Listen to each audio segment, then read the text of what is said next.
আসসালামু আলাইকুম শিক্ষার্থীরা, আশা করি সবাই ভালো আছো। তো আজকে পঞ্চম অধ্যায়ের প্রথম ক্লাস। তো আজকে আমাদের বিষয় হচ্ছে গাণিতিক বাক্য। তো গাণিতিক বাক্য আসলে কি? তো আমরা জানি বাক্য মানে হচ্ছে একটি লাইন। তো যেমন এখানে সোহেল 230 টাকা দিয়ে একটি মুরগি কিনলো, এটি একটি বাক্য। তো তেমনিভাবে কিছু গাণিতিক বাক্য থাকে, যেমন এইখানে এই যে এটা হচ্ছে একটা গাণিতিক বাক্য। কয়েকটা বাক্য একসাথে মানে কয়েকটা গাণিতিক বিষয় একসাথে হলে তা আমরা গাণিতিক বাক্য বলবো।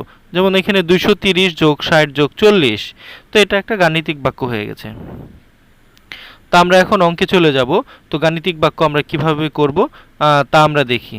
আমি প্রথমে 1 নম্বরে চলে যাচ্ছি। 1 নম্বরে বলা হয়েছে যে সোহেল 230 টাকা দিয়ে একটি মুরগি কিনলো।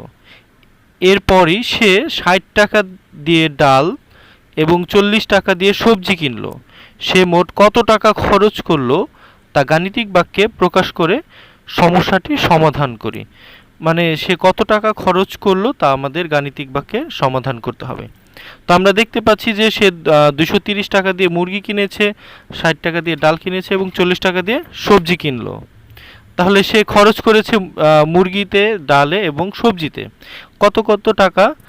তো আমরা দেখতে পাচ্ছি 230 টাকা, 230 টাকা, এরপর হচ্ছে 60 টাকা, এরপর হচ্ছে 40 টাকা। তো আমরা যদি গাণিতিক বাক্যে সাজাই তাহলে বাক্যটি এরকম হবে: 230 যোগ 60 যোগ 40। তো আমরা সমস্যাটি সমাধান করতে বলেছে, শুধু এখানে গাণিতিক বাক্য তৈরি করতে বলেনি, গাণিতিক বাক্য তৈরি করার সাথে সাথে সমস্যাটি সমাধানও করতে বলেছে। তো আমরা সমস্যাটি সমাধান কিভাবে করব? এখানে সবগুলো একসাথে যোগ করে দিলে আমাদের সমস্যাটির সমাধান হয়ে যাবে। এই গাণিতিক বাক্য সবগুলো একসাথে যদি যোগ করে দেই তাহলে আমাদের সমস্যার সমাধান হয়ে যাবে। তো আমরা আশা করি সবাই যোগ করতে পারি। যদি তারপরও কারো যোগ করতে সমস্যা থাকে আমাকে অবশ্যই জানাবে, জানালে আমি তার সমস্যা সমাধান করার চেষ্টা করব। তো আমরা কিন্তু চাইলে গাণিতিক বাক্য ভেঙে ভেঙেও করতে পারি, একসাথে যোগ করে দিতে পারি অথবা ভেঙে করতে পারি। সবসময় যে আমাদের যোগ থাকবে তা না, বিয়োগও থাকতে পারে। তো এখানে যেমন দুইবারে ভেঙে করেছে, যেমন 60 এবং 40 আলাদা করে যোগ করে নিয়েছে, 100 হয়েছে, 230 এভাবে করে করেছে। তোমরা এভাবে করেও করতে পারো, অথবা একসাথে সব যোগ করে দিতে পারো। যেভাবে দাও তোমাদের যেভাবে সুবিধা হয় সেভাবে করবে। এরপর আমরা আরেকটি গাণিতিক বাক্য বের করব। তো গাণিতিক 2 নাম্বারটা আমরা সবাই একটু লক্ষ্য করি। এখানে বলেছে রিতার কাছে 820 টাকা ছিল, তিনি তার মেয়েকে 260 টাকা, তার মেয়েকে হচ্ছে 260 টাকা এবং ছেলেকে 240 টাকা দিলেন। রিতার কাছে এখন কত টাকা আছে তার হিসাব গাণিতিক বাক্যের সাহায্যে প্রকাশ করি, সমস্যাটির সমাধান লক্ষ্য করি। তো আমরা এখানে দেখতে পাই যে রিতার কাছে ছিল হচ্ছে 820 টাকা, রিতার কাছে ছিল 820 টাকা। এখন এখান থেকে সে কি কি খরচ করেছে? তার মেয়েকে 260 টাকা দিয়েছে, তাহলে 260 টাকা মাইনাস হবে।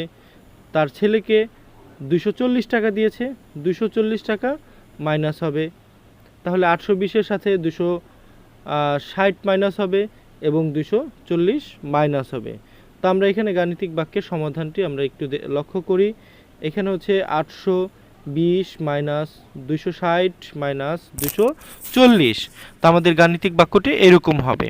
আমাদের প্রশ্নে যেভাবে থাকবে ঠিক আমরা সেভাবেই করব, প্রশ্নের বাহিরে আমরা যাব না। তো এখানে আমরা গাণিতিক বাক্যটি সমাধান করব।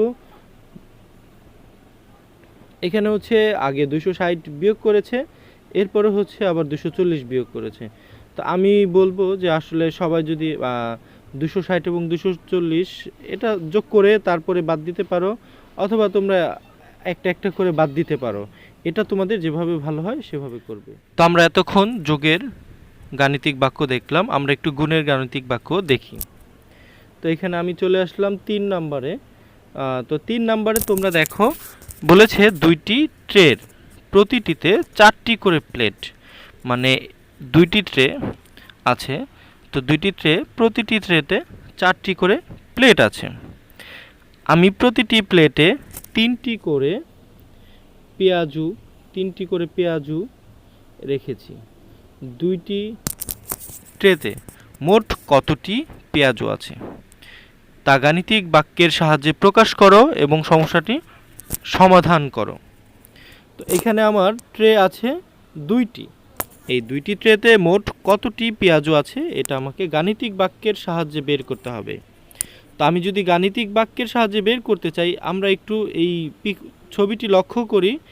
এখানে আমরা কিন্তু চাইলে গুণে দেখতে পারবো যে আসলে কয়টি আছে। তো এখানে কিন্তু প্রতিটি প্লেটে 3টি করে আছে, প্রতিটি প্লেটে 3টি করে আছে।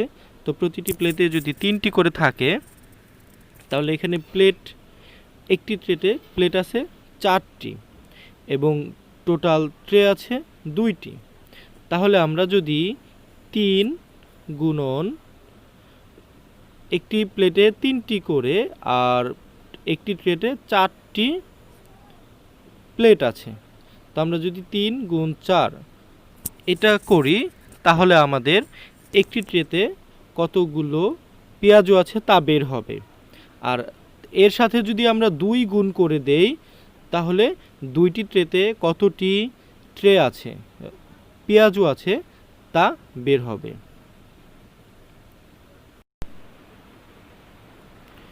তো আমরা এই গাণিতিক বাক্যটি লক্ষ্য করি 3 গুণ 4 গুণ 2। তো আমরা সবগুলো একসাথে গুণ করে দিলেই পাবো 3 4 12। একটি ট্রেতে মোট 12টি পেঁয়াজু আছে এবং 2টি ট্রে 2 দিয়ে গুণ করলে 24। তাহলে মোট পেঁয়াজু রয়েছে 24টি। তো আশা করি সবাই মোটামুটি বুঝতে পেরেছো। আর যদি কারো এরপরও কোনো সমস্যা থাকে অবশ্যই আমাকে কমেন্ট করে জানাবে অথবা গ্রুপে মেসেজ দিবে। তো আমরা